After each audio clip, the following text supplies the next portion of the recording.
Sahabat Shalom, Bapak Ibu, Saudara-saudari yang dikasihi di dalam Tuhan. Terpujilah Tuhan yang telah mempertemukan kita kembali di dalam pembelajaran firman-Nya. Sebelumnya kita berdoa. Bapa, di dalam nama Tuhan Yesus, kami bersyukur atas kesempatan yang Kau berikan untuk kami belajar firman-Mu, karena kami membutuhkan firman-Mu. Namun kami sadar akan segala keterbatasan kami. Kami mohon pengurapan dan penerangan Roh Kudus di dalam hati kami, sehingga kami sanggup untuk memahami kebenaran firman-Mu ya Bapa. Dalam nama Tuhan Yesus kami berdoa. Amin.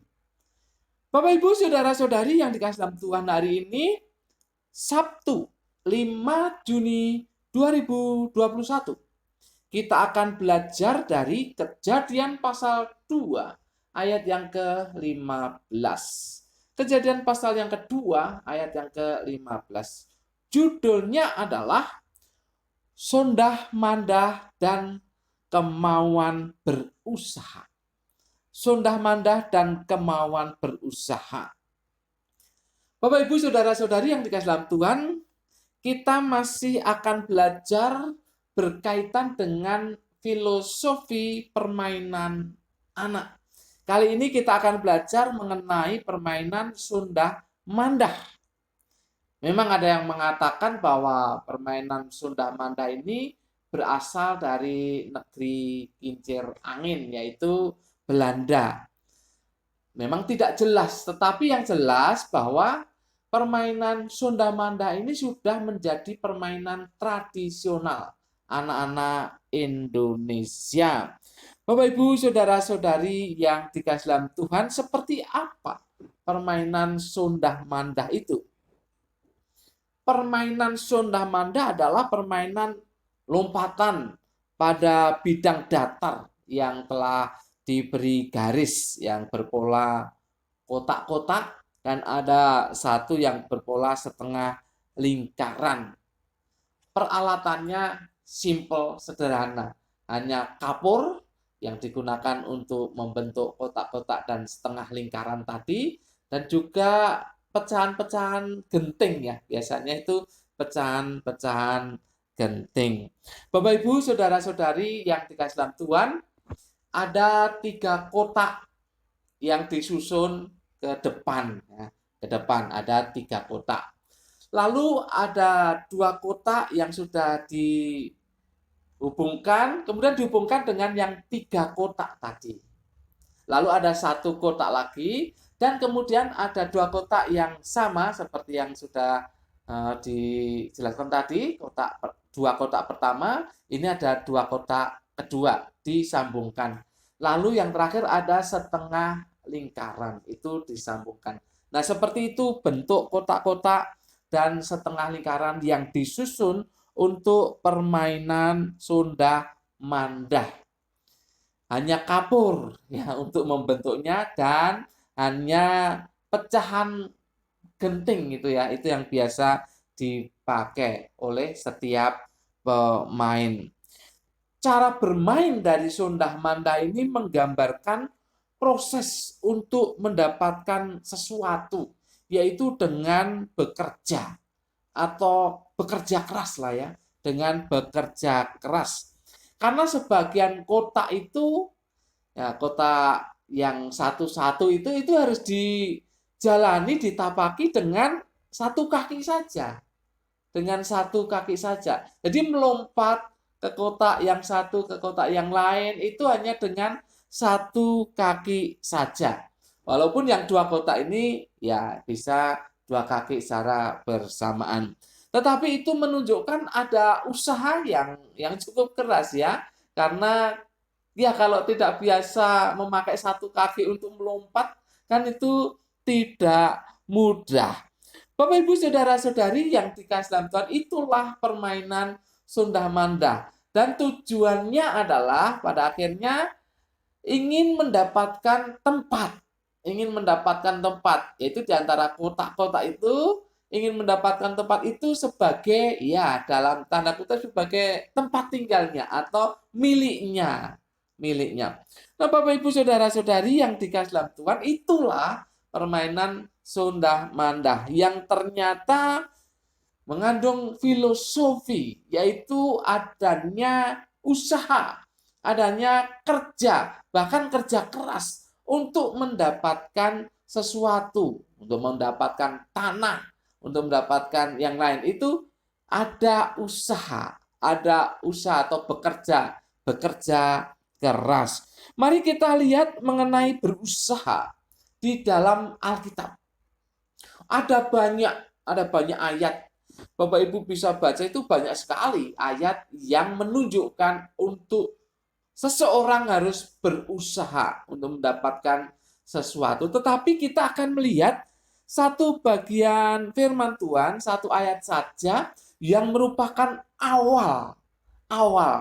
Ya, jadi ini merupakan awal, makanya saya ambil nih, kita belajar supaya kita tahu bahwa usaha atau bekerja itu sudah dari atau sejak awal manusia diciptakan oleh Tuhan, yaitu dalam Kejadian 2 ayat yang ke-15. Kita baca. Tuhan Allah mengambil manusia itu dan menempatkannya dalam Taman Eden untuk mengusahakannya dan memelihara taman itu. Kita melihat ada 3 hal yang akan kita pelajari di sini. Yang pertama, Tuhan menempatkan manusia di Taman Eden. Di situ jelas sekali dikatakan Tuhan Allah mengambil manusia itu dan menempatkannya. Kata menempatkannya di dalam bahasa Ibrani itu nuah. Itu bisa berarti memberi istirahat, tapi juga bisa berarti meletakkan. Tapi konotasinya di situ adalah menetap, ya, menetap di satu tempat. Kalau menurut konteks ini bukan memberi istirahat untuk diam-diam santai. Sepertinya bukan itu, ya. Bukan memberi istirahat. Tuhan tidak memberi istirahat kepada manusia untuk diam-diam santai. Tetapi ini lebih cocok untuk meletakkan, ya. Tuhan meletakkan supaya manusia menetap di Taman Eden. Menarik, bukankah Taman Eden itu adalah taman yang sangat menjanjikan?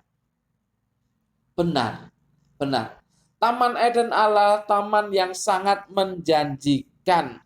Tetapi bukan berarti Tuhan mengizinkan manusia untuk istirahat diam saja. Bukan, ya. Walaupun tanah itu tanah yang menjanjikan, tentu sangat subur, tentu banyak tanaman, tentu banyak pohon-pohon yang berbuah, tentu banyak.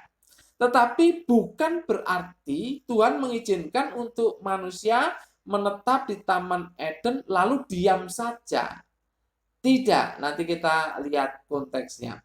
Jadi yang jelas bahwa ini bukan memberi istirahat untuk diam, tetapi meletakkan manusia untuk menetap di situ. Nanti dalam konteksnya ada yang harus dilakukan oleh manusia. Jadi yang pertama, Tuhan menempatkan manusia di Taman Eden, taman yang menjanjikan, tetapi bukan untuk diam saja. Harus ada yang dilakukan. Yang kedua, mengusahakan. Di ayat itu jelas dikatakan dan menempatkannya dalam Taman Eden untuk mengusahakan. Kata mengusahakan di dalam bahasa Ibrani itu avad. Itu artinya bekerja. Avad itu artinya bekerja atau mengandung makna bekerja. Jadi jelas ketika Tuhan meletakkan manusia di Taman Eden dan ya untuk menetap di situ, itu bukan berarti untuk diam saja, namun untuk bekerja.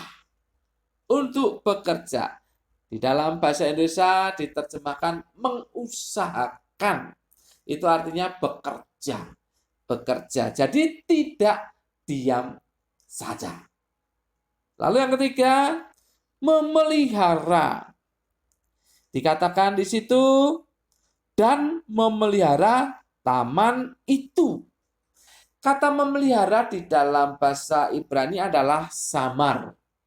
Itu mengandung makna pengertian melindungi, menjaga, dan melestarikan. Itu yang namanya memelihara. Melindungi, menjaga, dan melestarikan. Ini juga kerja. Ini juga sebuah usaha. Bapak, Ibu, saudara-saudari yang dikasihi dalam Tuhan, itu artinya Tuhan tidak mengizinkan untuk manusia itu seenaknya sendiri di dalam memanfaatkan Taman Eden. Manusia diharuskan melindungi, menjaga, dan melestarikan Taman Eden. Tidak bisa hidup seenaknya. Jadi perhatikan, ada 3 hal. Tuhan menempatkan manusia di Taman Eden. Bukan memberi istirahat untuk diam, tetapi meletakkan untuk menetap dan ada sesuatu yang dilakukan. Tuhan meletakkan manusia di Taman Eden untuk bekerja, untuk mengusahakan sesuatu, tidak diam saja. Dan untuk melestarikan Taman Eden, melindungi Taman Eden, menjaga Taman Eden. Mari kita kembali ke Sondah Mandah. Permainan yang merupakan permainan tradisional Indonesia, anak-anak Indonesia, tetapi mengandung filosofi untuk berusaha, bekerja, bahkan bekerja keras ketika menginginkan sesuatu. Sama dengan Kejadian 2 ayat yang ke-15 tadi. Bagaimana kita melaksanakan, bagaimana kita mewujudkan filosofi Sondah Mandah itu? Yang pertama, harus ada niat untuk berusaha. Harus ada niat untuk berusaha. Kalau tidak ada niat, ya bermimpi begitu luar biasa hebatnya, tidak ada niat untuk berusaha, tidak akan terwujud mimpi itu. Walaupun ada rencana yang hebat, yang strategis, yang menjanjikan, tetapi kalau tidak ada niat untuk berusaha, mustahil untuk mendapatkan apa yang direncanakan itu. Harus ada niat untuk berusaha. Bapak, Ibu, saudara-saudari yang dikasih dalam Tuhan, dalam situasi yang semacam ini, kali ini itu harus dibangkitkan niat untuk berusaha. Sekalipun seakan-akan tidak mungkin atau terlalu berat begitu. Tetapi harus tetap ada niat untuk berusaha. Itu yang pertama. Anda dan saya harus punya niat untuk berusaha. Bagaimana bisa mendapatkan kehidupan yang layak kalau Anda dan saya tidak mempunyai niat untuk berusaha. Kemudian yang kedua, tidak menggantungkan hidup pada berkat Tuhan saja. Dalam hal ini adalah orang tua. Artinya Anda dan saya, terutama yang masih muda-muda tidak boleh menggantungkan kehidupan Anda itu kepada orang tua saja. Ya, kalau orang tua mampu, mungkin masih bisa. Kalau orang tua tidak mampu. Kalau orang tua mampu pun tidak boleh menggantungkan hidup kita kepada berkat Tuhan itu. Orang tua kan berkat Tuhan bagi kita. Tidak boleh menggantungkan hidup kepada orang tua saja. Lama-lama orang tua kan capek. Orang tua kan perlu istirahat. Suatu kali kan harus pensiun. Kita tidak boleh menggantungkan hidup kita kepada orang tua. Malas-malasan tapi maunya hidup enak. Makan minum enak, apa-apa enak. Seakan-akan orang tua itu adalah sapi perahan bagi kita. Tidak boleh. Tidak boleh menggantungkan hidup kepada orang tua, harus ada niat untuk berusaha. Ada niat untuk bekerja, bahkan bekerja keras. Yang ketiga ada kerelaan. Kerelaan. Kalau bekerja keras ya itu harus rela. Jangan menggerutu terus-menerus. Ya, beberapa tahun yang lalu sih ya, ada orang yang kadang-kadang menimbulkan gimana ya, kesel juga melihat orang itu. Setiap dapat pekerjaan, beberapa minggu, belum ada sebulan sepertinya, keluar, keluar. Alasannya yang beginilah, yang begitulah, gajinya kurang besar lah, nggak cukup lah untuk ini, keluar. Lalu kita carikan pekerjaan lagi. Ya, kita mengasih carikan pekerjaan lagi. Beberapa bulan kemudian keluar lagi. Aduh, ini orang ya tidak ada kerelaan untuk bekerja keras. Ya mungkin hasilnya saya yakin sih tidak mungkin itu ya terlalu sedikit untuk kehidupan transportasi dan makan. Saya yakin tidak seperti itu. Pasti perusahaan memperhitungkan kan waktu lamaran itu kan dilihat alamat rumah di mana, bagaimana kan itu dilihat. Ya tidak mungkinlah perusahaan lalu menggaji yang terlalu kecil sehingga untuk transport saja tidak cukup. Ya tidak mungkinlah seperti itu. Itu hanya tidak ada kerelaan untuk bekerja keras. Tidak rela, mudah putus asa. Alasannya banyak. Jadi sudah berapa perusahaan yang dia masuk keluar begitu terus. Sudah berapa perusahaan. Sekarang tidak tahu orang itu bagaimana. Bapak, Ibu, Saudara-saudari yang dikasihi dalam Tuhan, harus ada kerelaan untuk bekerja keras. Jangan mudah putus asa, harus tekun untuk bekerja. Kemudian yang keempat, sabar untuk mendapatkan hasilnya. Ya, bekerja itu kan tidak seperti membalikkan telapak tangan. Tidak seperti menggoreng pisang, yang kalau sudah kelihatan coklat dibalik. Tidak semudah itu kan, bekerja itu tidak semudah itu. Harus sabar menanti hasilnya. Bapak, Ibu, Saudara-saudari yang dikasihi dalam Tuhan, kalau kita sabar, maka kita juga tekun kan seperti tadi, maka pasti akan ada hasilnya. Jadi kita ini harus sondah mandah. Jadi mau bekerja, ada niat untuk berusaha, bekerja keras untuk mendapatkan sesuatu. Jadi ada banyak keinginan, kalau tidak ada niat bekerja, tidak tekun, tidak sabar menantikan hasilnya, hanya menggantungkan hidup kepada orang tua, yang mana mungkin akan mendapatkan mimpi-mimpi itu, rencana-rencana itu, mana mungkin akan tergenapi. Bapak, Ibu, Saudara-saudari yang dikasihi dalam Tuhan, jika kita melihat anak bermain sondah-mandah, atau kita teringat akan permainan sondah-mandah, maka ingatlah bahwa kita harus punya niat berusaha, jangan menggantungkan hidup kepada orang lain, termasuk orang tua, juga rela bekerja keras dan sabar menantikan hasil dari usaha keras kita. Tuhan pasti akan memberikan hasil yang baik bagi Anda dan saya. Amin. Mari kita berdoa. Bapa, dalam nama Tuhan Yesus, terima kasih untuk firman-Mu. Kami sudah belajar dengan penyertaan bimbingan Roh Kudus. Dan kami mohon Roh Kudus juga menyertai kami, memampukan kami. Bukan hanya untuk merenungkan firman ini, tetapi juga melakukannya. Dalam nama Tuhan Yesus kami berdoa. Semua yang percaya katakan, amin. Tuhan memberkati Bapak, Ibu, Saudara-saudari senantiasa.